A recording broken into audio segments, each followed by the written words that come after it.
उत्तर प्रदेश में SIR draft list को लेकर दावा और आपत्ति की तारीख बढ़ा दी गई है। हमारे साथ बात करने के लिए उत्तर प्रदेश के मुख्य निर्वाचन अधिकारी नवदीप रेणवात सर हैं। सर, सबसे पहले तो ये जो ड्राफ्ट लिस्ट की जो दावा और आपत्ति की तारीख बढ़ाई गई, ये क्यों बढ़ाई गई, क्या ज़रूरत महसूस हुई, क्या तारीख की गई और कितने दावे और आपत्तियां आई इस दौरान? देखिए, इसको बढ़ाने की ज़रूरत इसलिए महसूस हुई। एक वजह तो ये है कि जब हमने 6 जनवरी को उत्तर प्रदेश की आलेख्य मतदाता सूची ड्राफ्ट वोटर लिस्ट प्रकाशित की थी, तो उसमें 12,55,56,025 नाम थे।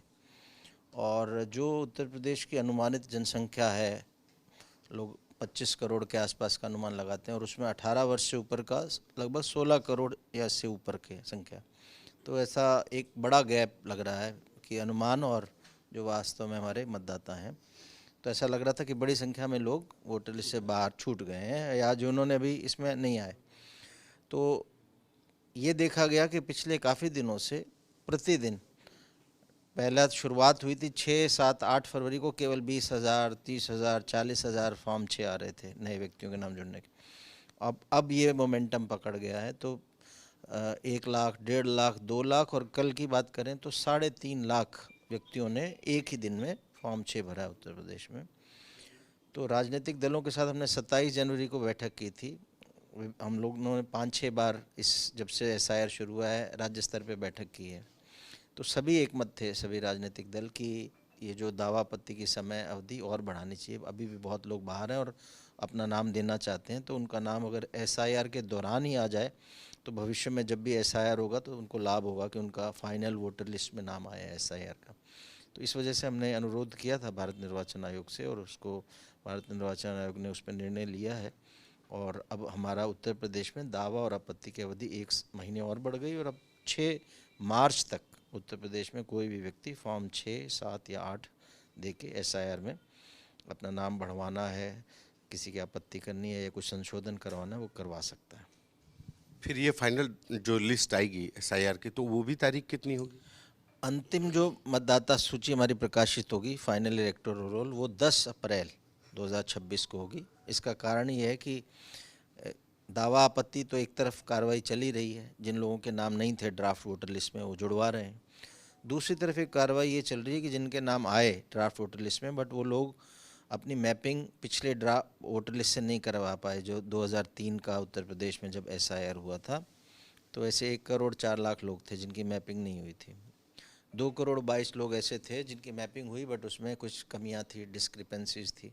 तो कुल मिला के 3 करोड़ 26 लाख लोगों को नोटिस जा रहे हैं, सुनवाई हो रही है। तो लगभग हमारा 30 लाख से ऊपर सुनवाइयाँ कंप्लीट हो गई, 8% के आसपास। तो ये हमें 27 फरवरी तक करना था, तो ये अवधि भी हमने अनुरोध किया कि समय हमारा बढ़ा दिया जाए, और ये 27 मार्च तक। तो 27 मार्च तक हमारा सुनवाई, नोटिस ये भी कंप्लीट करेंगे, और फिर 10 अप्रैल को अंतिम मतदाता सूची प्रकाशित करेंगे। सर, इस दौरान जो दावा और आपत्ति वाली बात है, तो उस समय पर तमाम पॉलिटिकल पार्टी से आरोप लगाए कि उनके कुछ उदाहरण भी दिए पॉलिटिकल पार्टीज ने कि जो व्यक्ति लिख नहीं सकता है, मतलब जो साक्षर नहीं है, उसके द्वारा कई आपत्तियां दर्ज कराई गई हैं। और मतलब वो 10 नहीं, 15 नहीं, 50 से ज़्यादा आपत्तियां दर्ज कराई गई हैं। पॉलिटिकल पार्टीज का ये भी आरोप है कि उनके वोटर्स को टारगेट करके नाम कटवाए गए हैं, आपत्तियां दर्ज करवाई गई हैं, आपत्तियां लिखवाई जा रही हैं उनके वोटर्स पर। देखिए, एक तो मैं ये बताना चाहूँगा कि 6 जनवरी से जब से दावा आपत्ति की अवधि शुरू हुई, अभी तक हमारे 82,684 ही फॉर्म 7 आपत्ति के रूप में आए हैं पूरे उत्तर प्रदेश में। लगभग 1 महीने की अवधि है, तो बहुत ज़्यादा संख्या में नहीं आए। और अगर बूथ लेवल एजेंट्स की बात करें, हर राजनीतिक दल के बूथ लेवल एजेंट्स हमारे यहाँ तैनात हैं, लगभग 5,80,000 के आसपास हैं। उनके द्वारा 1567 ही नाम कटे जो व्यक्ति आपत्ति किसी दूसरे ने दी। तो ऐसा जो आशंका व्यक्त की जा रही है कि लाखों या करोड़ों की संख्या में नाम कट जाएंगे, तो पहली बात तो है कि फॉर्म ही केवल 82,000 आए, दूसरा है कि कटे ही केवल 12,500, तीसरा है कि किसी दूसरे ने नाम कटवाने के आपत्ति दे के कटवाए वो 9,500। और इसके अलावा चेक्स एंड बैलेंसेस बहुत है। थोक में या बल्क में हम लोगों ने निर्देश पहले से हैं आयोग के मैनुअल ऑफ इलेक्टोरल रूल्स में कि वो स्वीकार नहीं करें ईआरओस बीएलओस, और अगर कोई बीएलओ पे दबाव बनाता है या कोई से दुर्व्यवहार या हिंसा करता है तो उसको सख्ती से लेने के निर्देश सभी जिला निर्वाचन अधिकारियों को दिए गए हैं। एक व्यक्ति कितने आपत्ति दर्ज करा सकता है, कितने फॉर्म भर सकता है आपत्ति के फॉर्म 7? देखिए, ऐसा कोई संख्या या लिमिट, सीलिंग लिमिट नहीं है। ऐसे नियमों में कोई लिमिट नहीं कि कोई व्यक्ति कितने लोगों के खिलाफ आपत्ति कर सकता है। लिमिट है राजनीतिक दलों के बूथ लेवल एजेंट्स पे कि वो एक दिन में उनको व्यवस्था सुविधा ये दी गई कि उनके सपोर्टर्स या किसी के वो फॉर्म कलेक्ट कर लें, नए नाम जुड़वाने हैं, मुख्यतः 6 है, तो इकट्ठे करके वो ईआरओ या बीएलओ को दे सकते हैं, लेकिन एक दिन में 10 से ज़्यादा का वो नहीं दे सकता। एक राजनीतिक मैक्सिमम, ये लिमिट है मैक्सिमम की, और उसमें भी उसको अंडरटेकिंग देना है। ऐसा नहीं कि इकट्ठा करके जस्ट करा दे, उसको एक लिस्ट बना के अंडरटेकिंग देना है कि उसके हिसाब से जो नाम जुड़वा रहे हैं, जो नाम कटवा रहे हैं, ये सही आधारों पर है और उसकी वो उसके हिसाब से वो सही है। मतलब एक बीएलए जो पॉलिटिकल पार्टीज के एजेंट हैं वो ज़्यादा से ज़्यादा एक दिन में 10 लोगों के ही नाम या तो जुड़वा सकता है या डिलीट करा, मतलब उस पर आपत्ति दर्ज करा सकता है। और वास्तव में इसका क्या लाभ उठाया राजनीतिक दलों ने, वो जैसे मैंने बताया कि लगभग अगला सवाल था कि अगर ये बाइफरकेट कर दे, 1 महीने की अवधि में 5,80,000 के आसपास बूथ लेवल एजेंट्स ने मिलाकर 1,567 ही फॉर्म 7 दिए अपने अंडरटेकिंग के साथ। मतलब सिर्फ 1567 ही ऑब्जेक्शंस जो हैं बीएलए के, राजनीतिक दलों के बीएलए ने अपनी अंडरटेकिंग के साथ दिया कि हाँ भाई ये आपत्ति है और हमारे हिसाब से सही है, इसे ले लिया जाए। लेकिन उनके नेता तो बड़ी संख्या बताते हैं कि ये गड़बड़ी है और हमारे लोग आपत्ति दर्ज करा रहे हैं। जब वो सामने आते हैं सार्वजनिक मंचों पर तो वो तो इस तरीके से आरोप लगा रहे हैं कि बहुत गड़बड़ी है और हमारे लोग इस पे आपत्ति दर्ज करा रहे हैं, डुप्लीकेसी हो रही है। देखिए, जब ये हमारे संज्ञान में आया इस तरह के मीडिया के माध्यम से, तो कई दिन पहले हमने राजनीतिक दलों को भी बताया, जब भी उनका ज्ञापन के लिए भी लोग आए, कि क्या व्यवस्था है, और मीडिया में भी, इलेक्ट्रॉनिक और प्रिंट मीडिया को भी बताया कि इस तरह की आशंकाएं सही नहीं है, क्योंकि किसी का नाम काट जाना इतना आसान नहीं है, उसमें बाकायदा एक प्रक्रिया का पालन करना होता है, और वही लोग हम कर रहे हैं।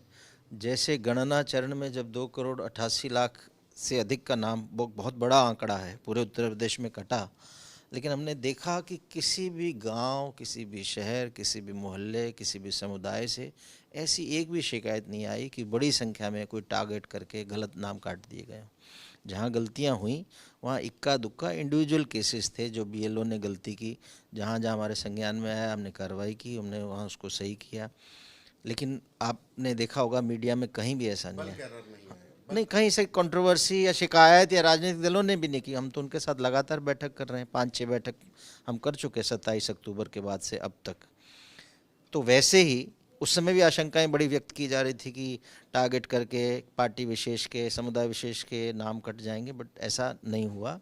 ऐसे ही इस अवधि में भी क्लेम्स एंड ऑब्जेक्शन में भी आशंकाएं व्यक्त की जा रही होंगी, लेकिन इस सिस्टम हमारा इतना फुल प्रूफ है और उसमें चेक्स एंड बैलेंसेस हैं कि कोई पात्र मतदाता का नाम काटा जाना संभव नहीं है जब तक कि हम अपनी पूरी प्रक्रिया ट्रांसपेरेंट ढंग से कर ना लें।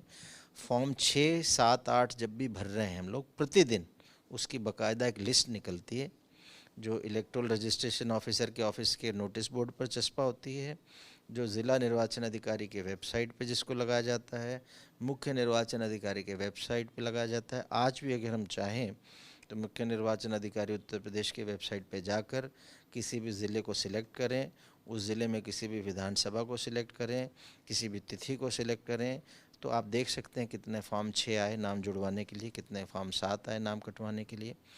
फॉर्म 6 की लिस्ट जो बनती है उसको फॉर्म 9 बोलते हैं। फॉर्म 7 जितने आए उनकी एक लिस्ट बनती है जिसको फॉर्म 10 बोलते हैं। ये अवेलेबल है हमारे, कोई भी व्यक्ति देख सकता है, और ये इसलिए अवेलेबल किया ताकि सबकी नज़र में रहे कहाँ ज़्यादा फॉर्म 7 आ रहे हैं, लोग सतर्क हो सकें, फॉर्म 6 आ रहे हैं तो आपत्ति कर सकें।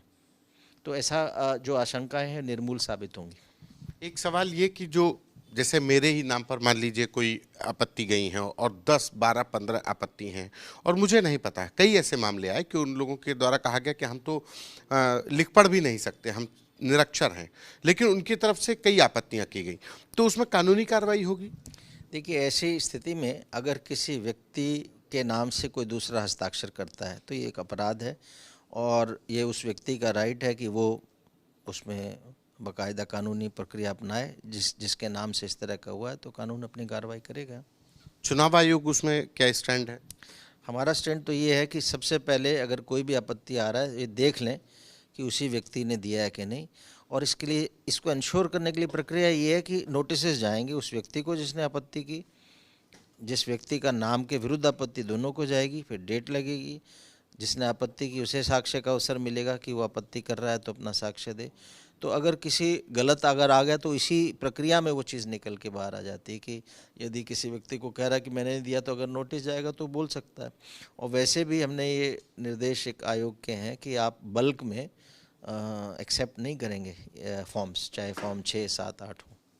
एक आखिरी सवाल कि एसआईआर जब शुरू हुआ तो उद्देश्य था देश से घुसपैठियों को चिन्हित करके बाहर करना, लेकिन फिर हो गया कि आधार कार्ड को भी सम्मिलित किया गया, जो डॉक्यूमेंट्स दिए गए जो चुनाव आयोग में एसआईआर में यूज़ हो रहे हैं, और आधार कार्ड को लेकर के तमाम मतलब ऐसे मामले आए जो फर्जिफिकेशन के आए कि आधार कार्ड, फिर तो जो घुसपैठिए हैं उनके पास तमाम बार ऐसा देखा गया कि उनके पास आधार कार्ड बने हुए हैं, तो फिर एसआईआर का उद्देश्य कैसे पूरा होगा? इस देश से, इस राज्य से, किसी भी शहर से घुसपैठिए को वोटर लिस्ट से बाहर करने का? देखिए, हमारा जो एसआईआर का उद्देश्य है वो ये है कि हमारी मतदाता सूची शुद्ध हो और कोई भी पात्र मतदाता उसमें से छूटे नहीं, और उसी के लिए जो एसआईआर की प्रक्रिया को डिज़ाइन किया गया है जिसमें घोषणा पत्र शामिल है और इसमें मैपिंग करवा रहे हैं पिछले एसआईआर 2003 से, और जहां मैपिंग नहीं हो पा रही तो उनको 13 डॉक्यूमेंट्स की एक लिस्ट है जिसमें से डॉक्यूमेंट देने होंगे, ऐसा डॉक्यूमेंट्स जिससे उनका प्लेस ऑफ बर्थ या प्लेस ऑफ या टाइम या डेट ऑफ बर्थ ये प्रूव की जा सके। तो उसी प्रक्रिया में जो यहाँ का नागरिक नहीं होगा तो बहुत मुश्किल है उसके लिए सारी प्रक्रिया को पूर्ण कर पाना। एक आखिरी सवाल कि अब आयोग ने 1 महीने की तारीख, 1 महीने का वक्त और दे दिया है, लोगों से क्या अपील करेंगे उत्तर प्रदेश के, ताकि जो उद्देश्य है, जो प्रक्रिया है, पूरी हो? देखिए, मैं यही अनुरोध करूंगा उत्तर प्रदेश में हमारे जितने भी नागरिक रह रहे हैं भारत के, कि आप मतदाता सूची, जो ड्राफ्ट मतदाता सूची है वो हर बीएलओ के पास अवेलेबल है। हर बीएलओ को ये निर्देश है कि प्रत्येक कार्य दिवस में 10 से 12 बजे के बीच में वो पोलिंग स्टेशन पे ड्राफ्ट मतदाता सूची के साथ अवेलेबल रहे। उसके पास फॉर्म 6 भी है नाम नया जुड़वाने के लिए, तो सभी लोग अपना नाम जांच लें और अगर उनका नाम नहीं है तो फॉर्म 6 भर दें, और इसके लिए हमारे पास अभी 1 महीने का समय है, तो इसको जल्दी से जल्दी अगर हम कर देंगे तो हमारा नाम, हम जांच पूरी करके वोट लिस्ट में उसको ला सकेंगे। धन्यवाद सर। ये थे हमारे साथ उत्तर प्रदेश के मुख्य निर्वाचन अधिकारी नवदीप रेणवार, जिनकी तरफ से एक अपील की गई है कि अगर आपका नाम एसआईआर की ड्राफ्ट लिस्ट में नहीं है या किसी भी नाम पर आपको आपत्ति है तो अभी भी 1 महीने का वक्त है, 6 मार्च तक की तारीख बढ़ा दी गई है, अपना नाम जुड़वा लें। देश में मताधिकार का प्रयोग करने हर नागरिक करे, इसी उद्देश्य के लिए एसआईआर प्रक्रिया शुरू की गई है। कैमरा पर्सन संदीप के साथ संतोष कुमार, आज तक।